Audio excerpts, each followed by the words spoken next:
जय हिंद। मैं डाइटिशियन सुषमा सिंह।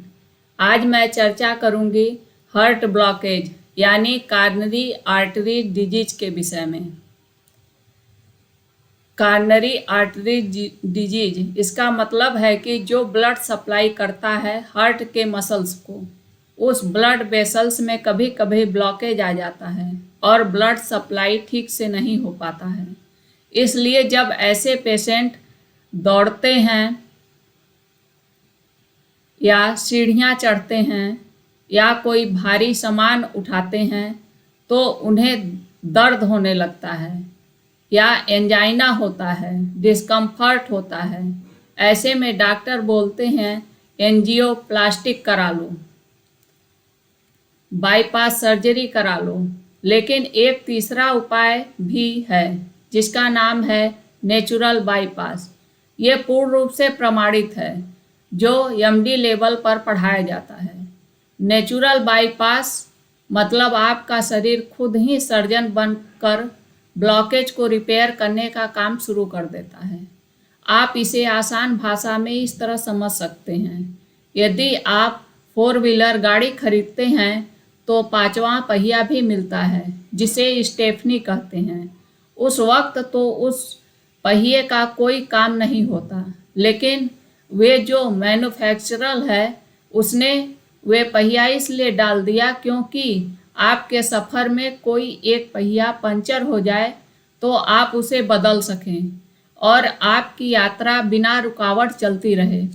ठीक उसी प्रकार से जब ईश्वर ने हमें बनाया तो हमारे शरीर में बहुत से स्टेफनी डाल दिए, जिसे हम मेडिकल भाषा में कोलैटरल आर्टरीज कहते हैं, ताकि हमारे जीवन के सफ़र में जब कहीं ब्लॉकेज आ जाए तो हम उस स्टेफनी या कोलैटरल आर्टरीज का प्रयोग करके जीवन के सफ़र को आसान कर सकें।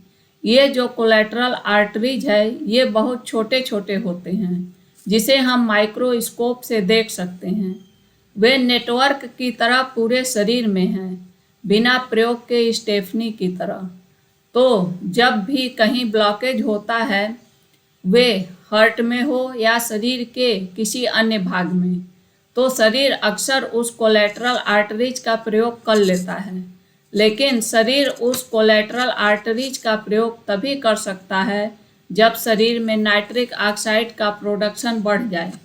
नाइट्रिक ऑक्साइड के प्रोडक्शन को बढ़ाने के लिए शरीर को खास तरह के न्यूट्रिशन की आवश्यकता होती है। उस न्यूट्रिशन के मिलते ही शरीर अपना नाइट्रिक ऑक्साइड का प्रोडक्शन बढ़ा देता है और कोलैटरल आर्टरीज खुल जाती है। ब्लड का प्रवाह सुचारू रूप से होने लगता है और हमारा हृदय ठीक से कार्य करने लगता है। तो आपको करना क्या है? आप DIP डाइट पर रहें। आपको DIP डाइट के विषय में पता है तो बहुत अच्छा, अन्यथा आप आई बटन पर क्लिक करके देख सकते हैं। आपको DIP डाइट के साथ साथ रेड जूस और ग्रीन जूस लेना है। रेड जूस में गाजर, टमाटर, चुकंदर और ग्रीन जूस में कोई भी 3-4 तरह के हरे पत्तों का जूस 250 ml लें। ये पूर्णतः नेचुरल और फ्रेश होना चाहिए। उसे 10-15 मिनट में सिप सिप करके पीना है। ये तब पीना है जब आपका पेट खाली हो। आप ऐसा करते हैं तो 1 महीने में आपका ब्लॉकेज ठीक होने लगेगा और बहुत से लोगों का ठीक हुआ है। आपको कैसे पता चलेगा कि आपका ब्लॉकेज ठीक हो रहा है? तो आप जो एक्टिविटी करते थे तो डिस्कम्फर्ट लगता था, वे ठीक होने लगेगा। धन्यवाद।